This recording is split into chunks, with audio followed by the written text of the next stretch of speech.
ሰላም ጤና ይስጥልኝ ውድ የ24/7 ዜና ተከታታዮቻችን፣ የሰዓቱን ዜና ይዤ ቀርቤያለሁ። እስከ ፍጻሜው አብራችሁን ቆዩ።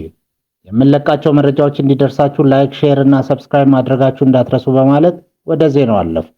የተባበሩት አረብ ኤምሬትስ ዩኤኢ መንግስታዊ የዜና ወኪል ፕሬዝዳንት ሼህ መሐመድ ቢን ዛይድ አል ናህያን እና የኢፌዴሪ ጠቅላይ ሚኒስትር ዶክተር አብይ አህመድ በሁለቱ ሀገራት የሁለትዮሽ ትብብር ዙሪያ ሰፊ ውይይት ማድረጋቸውን ገልጿል።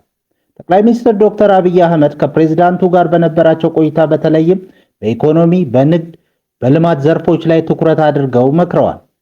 ሁለቱ መሪዎች የሁለቱን ሀገራት ቅድሚያ የሚሰጣቸው ጉዳዮችና የጋራ ጥቅሞችን በሚያስጠብቅ እንዲሁም በህዝባቸው ብልጽግናን በሚያመጣ መልኩ ግንኙነታቸውን ይበልጥ ማሳደግ በሚቻልባቸው እድሎች ላይ መወያየታቸውን ዜና ወኪሉ አመልክቷል። ዜና ወኪሉ ውይይቱ በመካከለኛው ምስራቅ እየተባባሰ የመጣው ወታደራዊ ግጭትና ይህ ሁኔታ በክልላዊና ዓለም አቀፋዊ ሰላምና መረጋጋት ላይ ያለውን ከባድ አንደምታ መዳሰሱን ገልጿል። ጠቅላይ ሚኒስትር ዶክተር አብይ አህመድ ኢራን በተባበሩት አረብ ኤምሬትስ እና በሌሎች የቀጠናው ሀገራት ላይ የምታደርገውን ግልጽ ጥቃት ማውገዛቸው ጽፏል። ድርጊቱ የሀገራትን ሉዓላዊነትና ዓለም አቀፍ ሕግን የሚጥስ መሆኑን የጠቀሱት ጠቅላይ ሚኒስትሩ ኢትዮጵያ ደህንነቷን፣ የግዛት አንድነቷንና የህዝቦቿን ሰላም ለመጠበቅ ኤምሬትስ ለምትወስዳቸው እርምጃዎች ሁሉ ያላትን አጋርነት ማረጋገጣቸውን አክሏል። ፕሬዝዳንት ሼህ መሐመድ ቢን ዛይድ በበኩላቸው ኢትዮጵያ ለተባበሩት አረብ ኤምሬትስ ላሳየችው የድጋፍ አቋም ምስጋና አቅርበዋል። ፕሬዝዳንቱ አክለውም በደቡብ ኢትዮጵያ በተከሰተው የጎርፍ መጥለቅለቅና የመሬት መንሸራተት ህይወታቸውን ላጡ ወገኖች የተሰማቸውን ጥልቅ ሐዘን ለጠቅላይ ሚኒስትሩና ለኢትዮጵያ ህዝብ ገልጸዋል። በዚህ አስቸጋሪ ወቅትም ኤምሬትስ ከኢትዮጵያ ጎን መቆሟን አረጋግጠዋል። እንደ የተባበሩት አረብ ኤምሬትስ ዜና ወኪል ዘገባ ሁለቱም ወገኖች በቀጠናው ያለውን ውጥረት በአፋጣኝ ማቆም እንደሚያስፈልግ አጽንኦት ሰጥተዋል። በቀጠናው የሚታዩ አለመግባባቶችን ተጨማሪ ቀውስና ውጥረት በማይፈጥር መልኩ በአጽንኦት በሚደረግ ውይይትና በዲፕሎማሲያዊ መንገዶች እንዲፈታ ጥሪ አቅርበዋል። ይህም ቀጠናዊ ደህንነትና መረጋጋትን ለማስፈን ወሳኝ መሆኑን መሪዎቹ ገልጸዋል። የቤተ ክርስቲያን አስተዳዳሪው በመኖሪያ ቤታቸው በጥይት ተመተው ተገደሉ። የወልዲያ ደብረ ሰላም መድኃኔዓለም ካቴድራል አስተዳዳሪ መልአከ ምህረት አባ አይናለም አማረ መጋቢት 3 ቀን 2018 ዓ.ም ሌሊት በመኖሪያ ቤታቸው ውስጥ በጥይት ተመተው ከዚህ ዓለም በሞት ተለይተዋል። በቤተ ክርስቲያን ግቢ ውስጥ በሚገኘው መኖሪያ ቤታቸው ሳሉ ባልታወቁ አካላት በተተኮሰባቸው ጥይት ተመተው ሕይወታቸው ማለፉ ነው የተገለጸው። ሥርዓተ ቀብራቸው ትላንት ብፁዕ አቡነ ኤርሚያስ ሊቃውንት ቤተክርስቲያንና ምዕመናን በተገኙበት በካቴድራሉ ተፈጽሟል። ብፁዕ አቡነ ኤርሚያስ መልአከ ምህረት አባ አይናለም እግዚአብሔር በቆረጠው ቀን አርፈዋል። ነገር ግን በቀናቸው ለተጠሩት አገልጋይ መሞት ምክንያት የሆነ ሰው ባይወለድ ይሻለው ነበር ብለዋል። ለቤተክርስቲያን እድገትና ለሥርዓተ አምልኮ መጠበቅ ተቀን የሚተጉት ጉህ እረኛ እንደነበሩ ገልጸዋል። ምዕመናን አገልጋዮችን እንዲጠብቁ አባታዊ መመሪያ አስተላልፈዋል። በ1958 ዓ.ም በጉባ ላፍቶ የተወለዱት መልአከ ምህረት አባ አይናለም በሀገር ውስጥ ሐረር፣ ጅጅጋ፣ መርሳ፣ ወልዲያ እና በውጭ ሀገር የመንና ዱባይ በቤተክርስቲያን አስተዳዳሪነትና በቅዳሴ አገልግሎት ለ60 ዓመታት በታማኝነት አገልግለዋል። በሌላ ዜና አሜሪካ የኢራን ወታደራዊ መሪዎች ያሉበትን ለጠቆመ የ10 ሚሊዮን ዶላር ሽልማት አዘጋጀች። የአሜሪካ የውጭ ጉዳይ ሚኒስትር ሪዋርድ ፎር ጀስቲስ የተሰኘው ፕሮግራም በ10 የኢራን እስላማዊ አብዮታዊ ዘብ ከፍተኛ አዛዦች ላይ እስከ 10 ሚሊዮን ዶላር የሚደርስ የገንዘብ ሽልማት ማዘጋጀቱን አስታውቋል። በዝርዝሩ ውስጥ የሀገሪቱ መንፈሳዊ መሪ አያቶላ ሞጅታባ ካሚኒ እና የስለላ ሚኒስትሩ እስማኤል ሃቲካን ጨምሮ ሌሎች ቁልፍ የደህንነት መኮንኖች ተካተዋል። ይህ እርምጃ የወጣው በአሜሪካ እስራኤል ጥምረትና በኢራን መካከል ያለው ቀጠናዊ ወታደራዊ ውጥረት በበረታበት ወቅት ነው።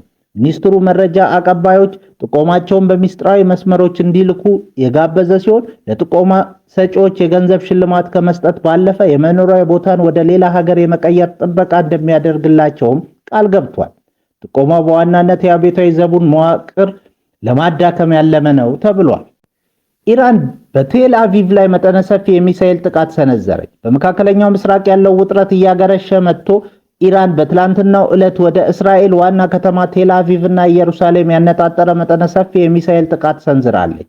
በጥቃቱ ሳቢያ በመላው እስራኤል የአደጋ ጊዜ ሳይረኖች የተሰሙ ሲሆን የሀገሪቱ የአየር መከላከያ ስርዓት ሚሳኤሎቹን ለማክሸፍ ጥረት አድርጓል።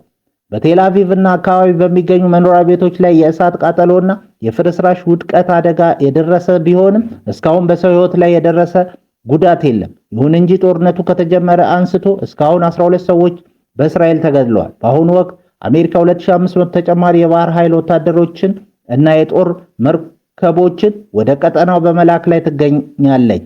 ይህን ተከትሎ የእስራኤል መከላከያ ሰራዊት በኢራን መዲና ቴህራን ላይ አዲስና ሰፋ ያለ የአየር ጥቃት መፈጸሙን አስታወቀ።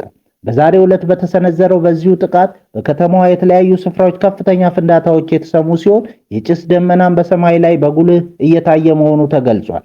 እንደ መረጃዎች ከሆነ ጥቃቱ በተለይ ከኢራን አገዛዝና ወታደራዊ መሰረተ ልማቶች ጋር ግንኙነት ያላቸውን ስፍራዎች ኢላማ ያደረገ ነው። ይህ በእንዲህ እንዳለ ዋይት ሃውስ ከኢራን ጋር ካለው ጦርነት ለመውጣትና ድልን ለማወጅ መንገዶችን እየፈለገ መሆኑ ተነግሯል። በሌላ በኩል ኢራን በእስራኤል ላይ የባለስቲክ ሚሳኤል ጥቃት ማድረሷን የሚገልጹ መረጃዎች እየወጡ ነው። ጃይር ቦልሶናሮ በጽኑ ህሙማን መከታተያ ክፍል ገቡ። የቀድሞ የብራዚል ፕሬዝዳንት ጃይር ቦልሶናሮ በድንገተኛ የጤና እክል ምክንያት በብራዚል በሚገኘው ዲኤፍ ስታር ሆስፒታል በጽኑ ህሙማን መከታተያ ክፍል አይሲዩ መግባታቸው ተገለጸ። ለሮይተርስ ዘገባ ከሆነ የቀድሞ መሪ ሆስፒታል የገቡት በብሮንኮፒኒሞኒያ ህመም ተጠቅተው ነው። ባለቤታቸው በማህበራዊ ሚዲያ ባጋሩት የህክምና መግለጫ መሰረት ቦልሶናሮ ከፍተኛ ትኩሳት፣ መንቀጥቀጥና የደም ኦክሲጅን መጠን መቀነስ የታየባቸው ሲሆን በአሁኑ ወቅት በአንቲባዮቲክስ ህክምና እየተደረገላቸው ይገኛሉ። ጃይር ቦልሶናሮ እንደ አውሮፓ አቆጣጠር በ2022 የተካሄደውን ምርጫ ተከትሎ መፈንቅለ መንግስት ለማድረግ በማሴር ወንጀል ጥፋተኛ ተብለው የ27 ዓመት እስራት በመፈጸም ላይ መሆናቸው ይታወሳል። በሩሲያ የህክምና ታሪክ እጅግ አስገራሚ የተባለና በዘመናዊ የማይክሮ ሰርጀሪ ዘርፍ ከፍተኛ ጥንቃቄ የሚጠይቅ የእጅ ንቅለ ተከላ በሞስኮ በሚገኘው ስክሊፎሶቮስኪ የምርመራ ኢንስቲትዩት በተሳካ ሁኔታ መከናወኑ ተነገረ። የሩሲያ ፌዴሬሽን የጤና ጥበቃ የፕላስቲክ ቀዶ ጥገና ባለሙያ የሆኑት ናታሊያ ማንቱሮቫ እንደገለጹት ይህ ስኬት ሰው ሰራሽ የሰውነት ክፍሎችን ለሚጠቀሙና እጃቸውን በልዩ ልዩ ምክንያት ላጡ ታካሚዎች አዲስ የህይወት ምዕራፍ የሚከፍት ነው ሲሉ ተናግረዋል። ይህ ታሪካዊ የንቅለ ተከላ ሂደት በሁለት ታካሚዎች ላይ የተከናወነ ሲሆን ውጤቱም እጅግ አበረታች ሆኖ ተገኝቷል። የመጀመሪያው ታካሚ የቀኝ እጅ ንቅለ ተከላ ተደርጎለት በአሁኑ ወቅት ሙሉ በሙሉ በማገገም ወደ መደበኛ ስራው የተመለሰ ሲሆን በራሱ መኪና መንዳት መጀመሩም ተገልጿል። ሁለተኛው ታካሚ ደግሞ የሁለቱም እጆቹ ንቅለ ተከላ የተደረገለት ሲሆን በአሁኑ ወቅት ቁሶችን በእጆቹ ለመያዝ የሚያስችለውን የታድሶ ልምምድ በማድረግ ላይ ይገኛል። የመጀመሪያው ስኬታማ ንቅለ ተከላ ሙከራ የተጀመረው እንደ አውሮፓ አቆጣጠር በአፕሪል 2025 እንደነበር የሚታወስ ሲሆን ታካሚው ቀኝ እጁን ካጣ በኋላ ለተወሰነ ጊዜ ዘመናዊ የባዮኒክ ሰው ሰራሽ እጅ ሲጠቀም ቆይቶ ነበር። ሆኖም በኋላ ላይ በንቅለ ተከላው ለመተካት በወሰነው መሰረት ከ9 ሰዓታት በኋላ የፈጀ እጅግ ረቂቅ ቀዶ ጥገና ተደርጎለታል። በሂደቱም የቀዶ ጥገና ባለሙያዎቹ የለጋሹን ደም ወሳጅ ቧንቧዎች፣ የደም ስሮችና የነርቭ ጫፎችን ከተቀባይ እጅ ጋር በጥንቃቄ በማገናኘት የደም ዝውውርና የእንቅስቃሴ ስሜት እንዲፈጠር አድርገዋል። ክቡራን አድማጮቻችን ለሰዓቱ ያልናቸው ዜናዎች በዚህ እናበቃለን።